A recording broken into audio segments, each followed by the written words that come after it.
I'm not acting stupid, but being dumb.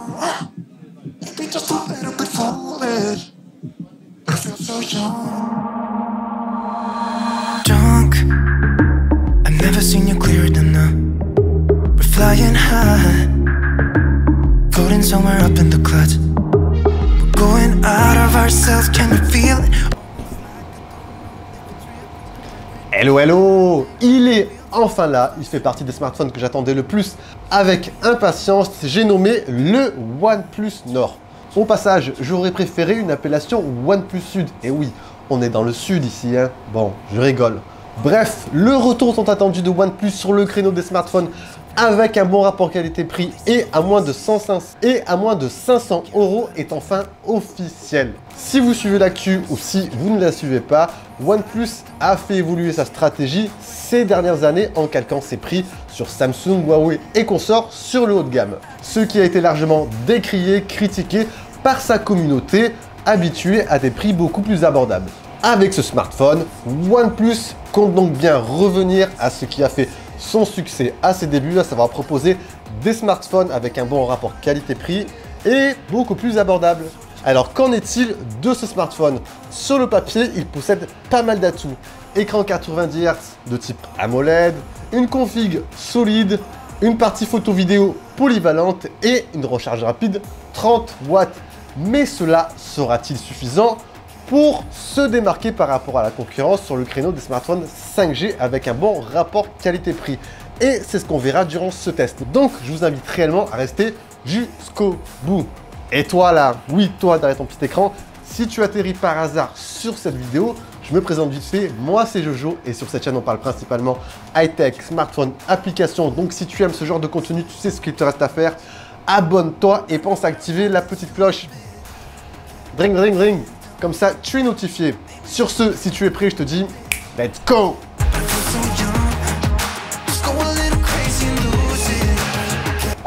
Comme d'habitude sur la chaîne, on débute par le packaging du smartphone. Voilà, boîte plutôt soignée. Bon, OnePlus, on connaît, propose toujours un packaging de qualité et ça, c'est pas plus mal. Allez, on enchaîne avec l'ouverture. Hop, hop, hop. On aura dans un premier temps le smartphone. Mon smartphone que j'ai déjà récupéré, qu'on pose juste ici. Ensuite, on aura le compartiment. Compartiment qui comprend bien sûr notice, garantie, etc. Et on aura la petite coque de protection en silicone. Donc, toujours un petit plus pour protéger votre smartphone. On aura ensuite le bloc chargeur ici rapide 30 watts. Donc voilà, packaging assez complet, il ne manquait plus que la paire d'écouteurs, mais comme le smartphone ne possède pas de prise jack, cela reste assez compréhensible. Il est là, le OnePlus Nord. Alors, qu'est-ce que j'en pense visuellement? Donc, premier point, c'est un smartphone très joli dans l'ensemble. Si vous aimez la sobriété, ce smartphone pourrait vous faire de l'œil. On n'est pas du tout dans un smartphone extravagance, on reste sur du visuel standard avec de très belles finitions. La face avant, comme vous voyez, intégrera un double capteur photo intégré façon punch hole. On aime ou on n'aime pas, perso je ne suis pas très fan, mais à la longue on s'y fait. On a du verre Corning Gorilla Glass 5 à l'avant et à l'arrière, donc ça c'est plutôt cool. Ici, comme vous pouvez voir, on est sur un coloris gris, baptisé Onyx Gris, sachant qu'il existe aussi en couleur marbre bleu, coloris beaucoup plus pétillant au passage. Face arrière, comme vous pouvez le voir, sinon ça reste visuellement assez minimaliste. On a le logo centré OnePlus juste ici et en bas le branding OnePlus. On retrouvera le quadruple capteur photo en haut à gauche, intégré sinon de manière verticale. Côté prise en main, on est sur un smartphone franchement assez facile à manipuler. Il possède des dimensions convenables. Vous pourrez le manipuler à une ou deux mains. On est sur un poids franchement relativement léger en plus, 184 grammes pour être précis. Donc vous pourrez facilement le ranger dans votre poche. Et ça, c'est pas plus mal. On n'est pas sur un format gigantesque, hein. Côté technique, on retrouvera sur la tranche inférieure l'emplacement double nano SIM.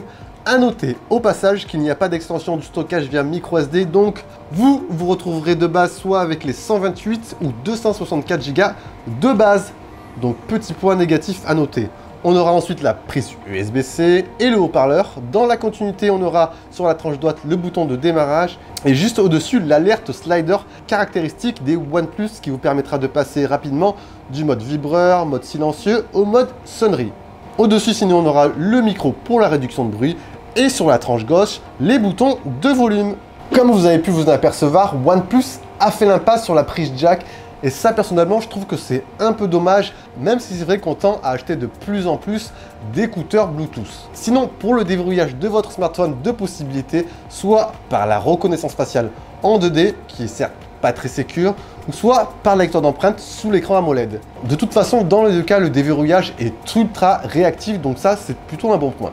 Alors, qu'en est-il de l'expérience utilisateur avec ce OnePlus Nord? Alors, on va commencer, les amis, avec son gros point fort, son écran. Sur le créneau des smartphones 5G abordables, l'écran de ce OnePlus Nord est sûrement le meilleur actuel. Il allie à la fois fluidité, qualité, et ça, c'est vraiment le top du top. Techniquement, on est sur une dalle de 6,44 pouces, technologie AMOLED et définition Full HD+ en parallèle.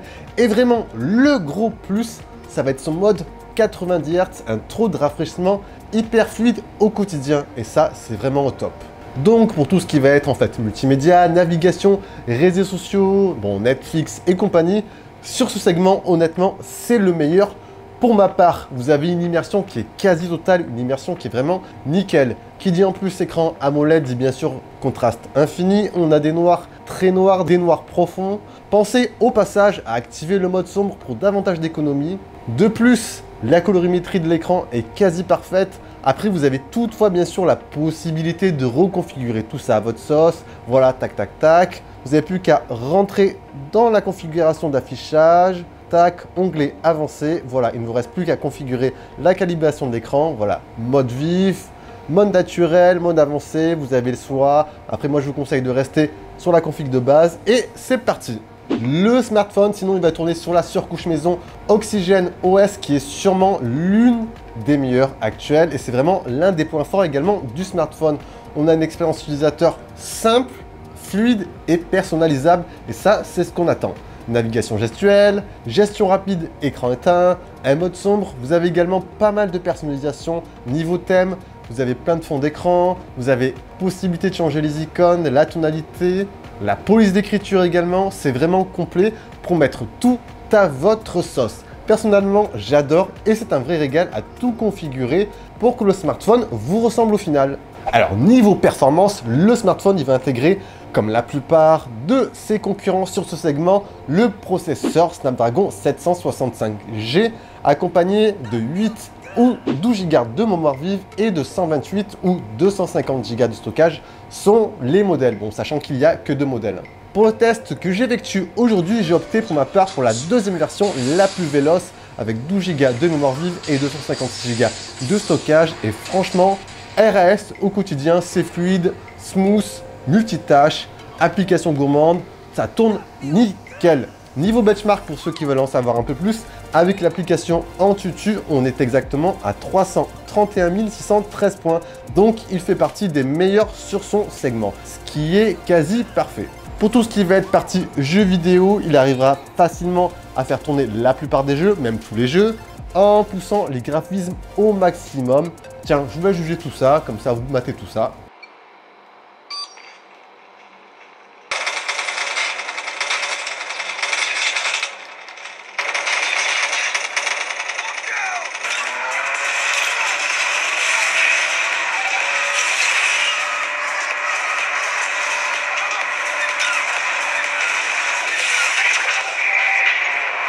Allez, on passe sur la partie photo-vidéo, une partie que j'adore bien sûr, une partie cruciale à l'heure actuelle. Alors, qu'en est-il sur ce smartphone? Techniquement déjà, il intègre 4 capteurs comme je vous l'ai dit, un capteur principal de 48 mégapixels avec une ouverture constante de f1.75. On a aussi un ultra grand angle de 8 mégapixels, un capteur pour le mode portrait de 5 mégapixels et le dernier capteur pour le mode macro, c'est-à-dire pour vos sujets rapprochés de 2 mégapixels. Donc déjà, au niveau polyvalence, on est bien servi. Alors dans les faits, quand les conditions de luminosité sont présentes, sont bonnes, les clichés sont assez détaillés, la plage dynamique est plutôt bien respectée. Je trouve parfois qu'on a une légère accentuation de la saturation des couleurs, mais dans l'ensemble, c'est assez bon. L'ultra grand angle lui perd en piqué, mais il reste toutefois satisfait. Le mode portrait pour ma part, je trouve qu'il rend une copie honorable. J'ai trouvé le rendu assez naturel, et ça, c'est ce qu'on recherche. Il y a quelques ratés parfois, mais dans l'ensemble, ça fait le taf. Et sinon, vous avez un dernier mode, le mode macro, qui, on va le dire franchement, vous servira uniquement pour les réseaux sociaux et pas plus. Quand les conditions de luminosité par contre sont un peu faibles, un peu faiblardes, allez, honnêtement, le smartphone perd le nord. Bon, je rigole, hein, mais dans les faits, c'est plutôt moyen. Il y a du bruit, les clichés sont sombres, bref, une copie à revoir en faible luminosité. Pour les selfies, comme vous l'avez vu, vous aurez deux capteurs à l'avant, un grand angle de 32 mégapixels assez bon, et en parallèle, un ultra grand angle de 8 mégapixels si vous désirez prendre des clichés avec un maximum de visibilité. Par contre, il y aura un peu de distorsion avec celui-ci. Et pour les vidéastes, le smartphone pourra filmer en 4K à 30 images par seconde pour le capteur arrière et jusqu'à 60 images par seconde en 4K avec le capteur selfie, donc plutôt pas mal. Ça, en plus, c'est un petit plus si vous désirez faire des ralentis. Alors, côté autonomie, le smartphone, il embarque une batterie de 4115 mAh. Vous tiendrez sans peine à peu près 1 jour et demi, 2 jours au maximum en utilisation modérée. Après, je vous dis franchement, le OnePlus Nord ne fait pas partie des meilleurs smartphones niveau autonomie sur son segment. Mais celle-ci, honnêtement, sera amplement suffisante pour la plupart des utilisateurs. Après, si vous désirez faire davantage d'économie sur votre batterie, pensez à activer de temps en temps le mode 60 Hz et pensez également à activer le mode sombre. Vous gratterez un tout petit peu de pourcentage. En parallèle, comme je vous l'ai dit en amont, c'est que OnePlus fournit de base un bloc chargeur rapide 30 watts.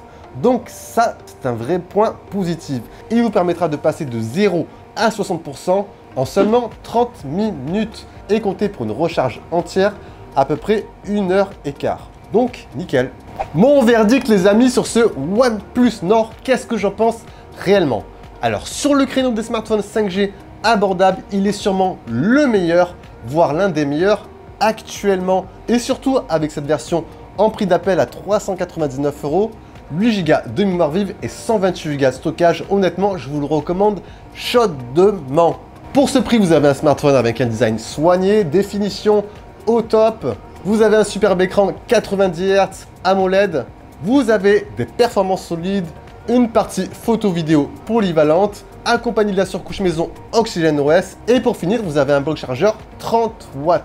Donc, sur le plan rapport qualité-prix, OnePlus avec ce smartphone frappe un grand coup sur le marché. Après, il est vrai que ça reste un smartphone perfectible sur certains points, mais enfin, OnePlus revient à ce qui a fait son succès à ses débuts, à savoir proposer un smartphone top rapport qualité-prix, prix super abordable. Et voilà les amis, j'espère que ce test vous aura permis d'y voir un peu plus clair sur ce OnePlus Nord que j'attendais impatiemment. Si vous avez des questions, bien sûr, n'oubliez pas d'envoyer tout ça en bas dans l'espace commentaire. Sur ce, c'était bien sûr Jojo.